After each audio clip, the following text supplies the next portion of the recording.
Yazid ने कहा ना, ज़ैनब बताओ सबसे बड़ी मुसीबत तुमने क्या देखी? तो बीबी ने बाबा के लहजे में कहा, ज़ैनब पर सबसे बड़ी मुसीबत यह है कि तुझ जैसे से बात कर रही है। कहा अली की बेटी?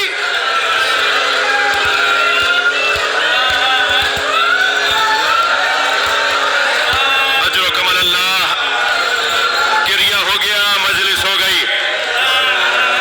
शाम का जिंदान जिसकी छत नहीं थी, इमाम सज्जाद फरमाते हैं, रात में ओस पड़ती थी, दिन में धूप।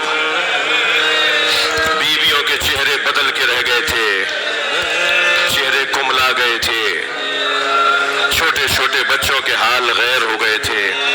ए मिनहाल, तू मुझसे पूछता है कि मैं ज़ईफ कैसे, बुढ़ापा कैसा, मेरे बाल सफेद क्यों हो गए? तू मुझसे ये पूछ रहा है? बहन के जनाजे ने बूढ़ा कर दिया। मैंने नन्ना सा जनाजा कब्र के हवाले किया जिंदान शाम में। अजरुकुम अल्लाह। शाम का जिंदान, अहले बैत की मुसीबतों का बयान।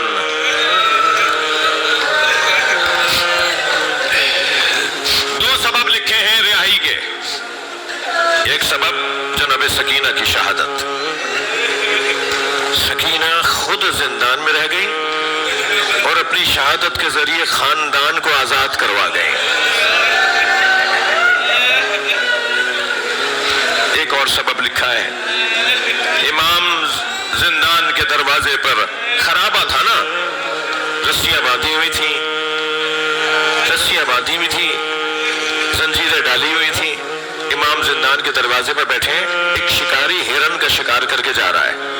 जब वो सामने से गुजरा ना, तो हिरन लपक लपक कर इमाम की तरफ आने लगी और अपनी बेज़बानी में उसने कुछ कहा। इमाम ने एक मर्तबा चौंक कर शिकारी को आवाज दी, भाई मेरी बात सुनो, मेरी बात सुनो। वो करीब आया। इमाम ने फरमाया, इसे आजाद कर दो, इसके दो बच्चे हैं जो भूखे हैं। ये मुझसे फरियाद कर रही है कि आप मेरी जमानत ले लीजिए, मैं बच्चों को दूध पिला के वापस आ जाऊं। वो कहने लगा, तुम्हारे तो हाथों में हथकड़ियां हैं, तुम ये हिरन की बात कैसे समझे हो? इमाम ने फरमाया, एक दफा एतबार कर लो, इसे छोड़ दो, ये जंगल में जाएगी, अपने बच्चों को दूध पिलाएगी, वापस आ जाएगी। इसने मुझसे वादा किया है। कहने लगा, मैंने बड़े तजर्बे किए हैं, एक और सही। हिरन की रस्सी छोड़ दी, हिरन दौड़ती हुई जंगल में चली गई। कुछ देर के बाद आई, पहले इमाम के पैरों का बोसा दिया, फिर गर्दन झुका के शिकारी के सामने खड़ी हो गई। डाल दे मेरी गर्दन में रस्सी। वो इमाम के पैरों में आके बैठ के, आप कौन है? पहले उसने हिरन को रिहा किया और फिर कहा, आप कौन है? इमाम ने फरमाया, मैं हुज्जत खुदा हूं, मैं हुज्जत खुदा हूं, मैं इन पर भी अल्लाह की तरफ से इमाम हूं। कहा, आपका नाम क्या है? ये मुसलमान, गैर मुस्लिम था, मुसलमान हुआ। और फिर इसने जाकर गांव गांव, देहात देहात, शाम के जाके बताया, तुम्हें पता है जिंदान में कौन है?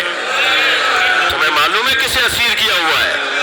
ईसाइयों की तरफ से, गैर मुस्लिमों की तरफ से, मुसलमानों की तरफ से एक बगावत का माहौल बनने लगा। यजीद मजबूरन रिहा कर रहा है। इमाम सज्जाद को बुला के कहता है, मैं आपको आजाद करना चाहता हूं, आप मदीने चले जाइए। इमाम ने आके जनाब ज़ैनब से कहा, बीबी ने फरमाया, मुझे आजादी नहीं चाहिए, मुझे मेरे 3 मुतालबे हैं, मेरे 3 मुतालबे पूरे किए जाएं। मुतालबा जो रखता है वो जीतता है। ज़ैनब ने तारीख में सब कर दिया कि जीत कर मैं जा रही हूं, यजीद को हरा कर जा रही हूं।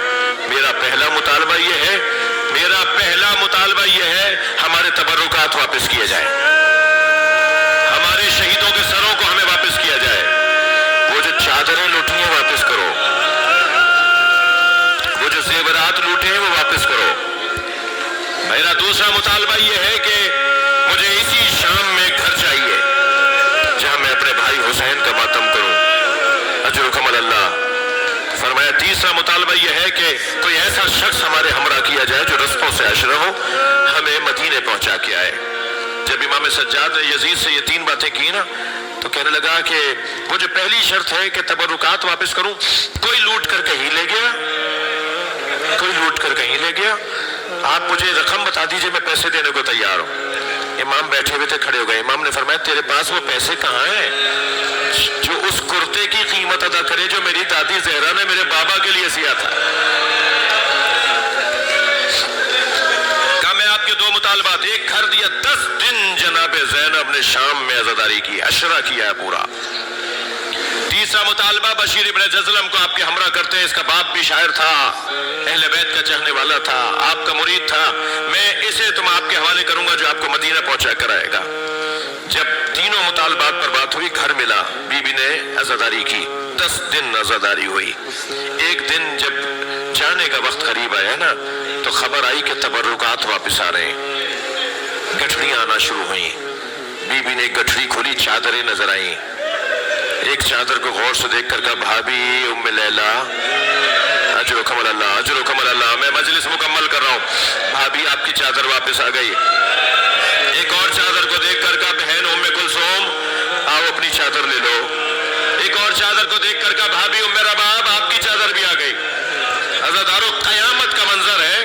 ایک چھوٹی سی چادر نظر آئی، اٹھائی زینب نے، قبر سکینہ پہ پھیلا دی.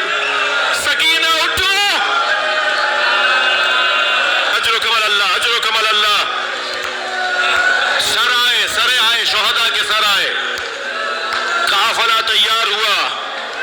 جناب زینب نے دیکھا کہ محملیں تیار ہیں، رنگین کپڑے لگے ہوئے، پردے لگے ہوئے رنگ برنگے. بی بی زینب نے آواز دے کر کہا زین العابدین میں ان میں نہیں بیٹھوں گی.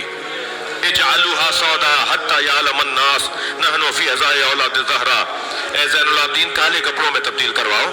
یہ جو کپڑے لگے ہوئے ہیں، یہ جو پردے لگے ہوئے ہیں، انہیں رنگین کپڑوں کو ہٹواؤ اور کالے کالے کپڑے لگواؤ، تاکہ جہاں جہاں سے یہ سواریاں جائیں لوگ سمجھ جائیں کہ حسین کے عزادار جا رہے ہیں.